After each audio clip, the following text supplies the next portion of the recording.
नमस्कार मित्रांनो, विविध माहिती संग्रह चॅनलमध्ये आपले स्वागत आहे. आज आपण लोकसभा निवडणूक 2024मधील स्वतःलाच मत देऊ न शकणारे नेते कोणते आहेत ते पाहणार आहोत.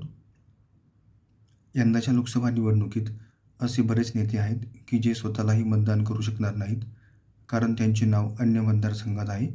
त्यांची नावे पुढीलप्रमाणे: नरेंद्र मोदी उत्तर प्रदेशच्या वाराणसी मतदारसंघातून निवडणूक लढवत आहेत, मात्र ते स्वतःला मतदान करू शकणार नाहीत, कारण त्यांचे नाव गुजरातच्या अहमदाबाद येथील मतदार यादीत आहे.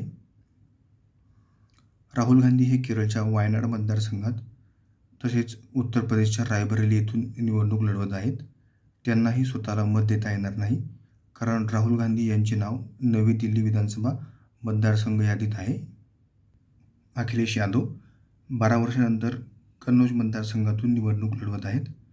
ते स्वतःला मतदान करू शकत नाही, कारण त्यांचे नाव जसवंतनगर विधानसभा मतदारसंघाच्या यादीत आहे. तब्बल 8 वेळा खासदार राहिलेल्या मनेका गांधीही स्वतःसाठी मतदान करू शकणार नाहीत. यंदा त्या उत्तर प्रदेशच्या सुलतानपूर मतदारसंघातून लोकसभेची निवडणूक लढवत आहेत, मात्र त्यांचे नाव 40 नवी दिल्ली विधानसभा मतदारसंघाच्या यादीत आहे.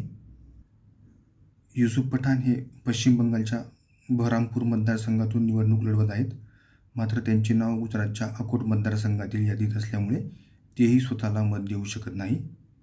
उत्तर पूर्व दिल्ली लोकसभा मतदारसंघातून निवडणूक लढवणारे कन्हैया कुमारही स्वतःला मत देऊ शकत नाही, कारण बिहारच्या बेगुसराय येथील मतदार यादीत त्यांचे नाव आहे. तृणमूल काँग्रेसचे वर्धमान दुर्गापूर मतदारसंघातील उमेदवार कीर्ती आझाद यांचे नाव दिल्लीच्या आंबेडकर मतदारसंघाच्या यादीत असल्यामुळे त्यांनाही स्वतः आपले मत देता येणार नाही. आणि किशोरीलाल शर्मा हे उत्तर प्रदेशच्या अमेठी मतदारसंघातून निवडणूक लढवत आहेत, मात्र त्यांचेही नाव लुधियानातील मतदारसंघ यादीत असल्यामुळे ते येथे मतदान करू शकणार नाहीत. धन्यवाद मित्रांनो, संपूर्ण व्हिडिओ पाहिला त्याबद्दल.